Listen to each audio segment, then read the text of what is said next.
They're not zombies, not exactly. GameMasters here, and we are taking our first look into The Last of Us, the HBO series based on the Naughty Dog video game of the same name. There will be spoilers for both the video game and the TV show. Pedro Pascal portrays Joel. Nico Parker plays his daughter Sarah. Gabriel Luna plays Tommy. That's Joel's brother. Anna Torv is Tess, and Bella Ramsey is Ellie. There are also some original characters in the TV show that didn't exist in the video game, but here's the cool part. Some of the voice actors in the game actually have parts in the TV series. For example, the guy that voiced Tommy in the game, Jeffrey Pierce, plays an original character named Perry. And this tells us right off the bat that things will be different between the TV show versus what we saw as we played through the video game. The acting is great. The storyline follows along the video game for a bit, but has deviations, which is also great. It keeps fans of the video game guessing as to what will happen next. In the video game, a fungus called cordyceps has run rampant across the land. Those that come into contact with its spores turn into what is called the infected. Those that are heavily infected are called clickers, due to the clicking sounds they make. On the onset of the outbreak, Joel, his daughter Sarah, and his brother Tommy try to make an escape from the city that is being overrun by infected. Things happen. And we fast forward about 20 years. Joel has teamed up with a woman named Tess, and they are tasked with getting a girl named Ellie across country, as she may be a key to solving the outbreak. The television show, for the most part, also appears to be following the same storyline, kind of akin to how the Walking Dead television version loosely follows the comic book version, with some things being fairly exact, but with other elements being completely different. The dialogue in The Last of Us TV show does mimic some of the cutscenes lifted direct from the video game, but there is so much more going on, which is to be expected. Again, they are deviating a bit from the video game, and as mentioned, I expect that this is to keep fans on their toes and guessing as to what will happen next. That all said, let's jump into some specifics about Episode 1, When You're Lost in the Darkness, and some of the key differences between the game and the TV show, and some of the similarities. First off, the music. Fans of the video game may recognize the name Gustavo Santaolalla. He did the music in the game version, but also did the music in the TV series, along with David Fleming. The start screen of the video game plays the familiar music and focuses on a drape blowing in the wind with an open window behind it. After a brief intro to the TV show that takes place in the 1960s between two scientists and a television interviewer, where we learn that it's going to be a fungus that will be infecting the world's population, we're treated to that all-familiar main theme tune. And then we jump to the year 2003, and that drape flows into view. As mentioned, there are some differences between the game and the show. One of them is showing Sarah wake up in the morning of Joel's birthday, whereas in the video game, it's nearing midnight of his birthday when the game begins. I figure we're seeing Sarah move about her day to establish the tone and to give context to what is ultimately going to take place.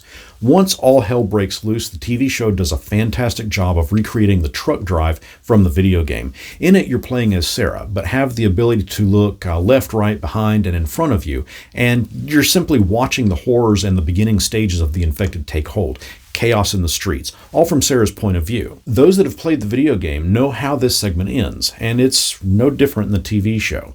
We fast forward 20 years to the year 2023, and Joel has hooked up with a woman named Tess and works inside a quarantine zone. We also learn that there is an opposing group called the Fireflies that oppose the U.S. Armed Forces. They are present in both the video game as well as the TV show, and it's never really flat out said which faction are the good guys and which are the bad, but in both the game and the show, it's evident that both sides have their own agenda apart from the main characters. In the video game, you are searching for a man named Robert who has stolen some guns. After dispatching him, you will encounter Marlene, who is the one that will ultimately task you with taking Ellie to the Capitol building outside of the quarantine zone.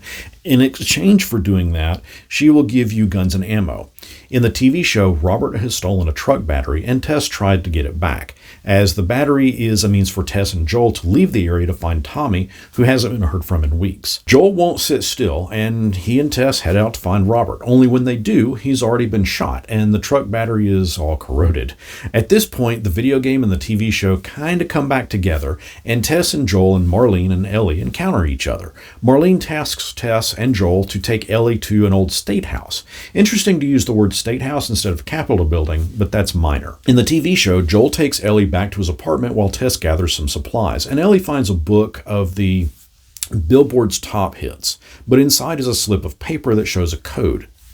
On a nearby desk is a radio, and when songs from the 1960s play, that means that there is nothing going on. If a song from the 1970s play, that means there's something new in stock. And should something from the 1980s play, well, that means trouble. And this didn't take place in the video game. It was just a random apartment that they crashed in to pass some time. The television episode ends kind of where... the video game is broken down into 12 chapters. The first episode of the TV show ends more or less right where Chapter 3 of the video game begins, with Tess, Joel, and Ellie making their way out of the quarantine zone and into the unguarded, full of infected downtown area. We then get a slow crawl shot of Joel's apartment as the radio ticks on and the song Never Let Me Down Again from Depeche Mode comes on. It's from 1987, which means trouble. Possibly means that the army knows someone has escaped the quarantine zone, so now things should really start to ramp up. We've only seen infected so far. We've not seen clickers, nor have we seen any of the other infected types, but we have seen them in the promos for this season, so they're coming. I'd imagine this first episode played pretty close to the storyline of the video game, just to keep the fans of the video game enthralled in the parallels, but it also deviated just enough to keep you wondering. But if you haven't played the game, there's still plenty here to keep you entertained. It's not exactly a zombie show. This one deals with infected from spores of a fungus, and personally, I loved the video game, so I'm already hooked on the TV show. Simply put, I can't wait for next week to tune into episode 2. Have you played the game? Did you watch the TV show? What are some of the questions that you have from what you've seen? Let's continue the chat down in the comments, and until next our paths cross, may you find a collection of firefly pendants.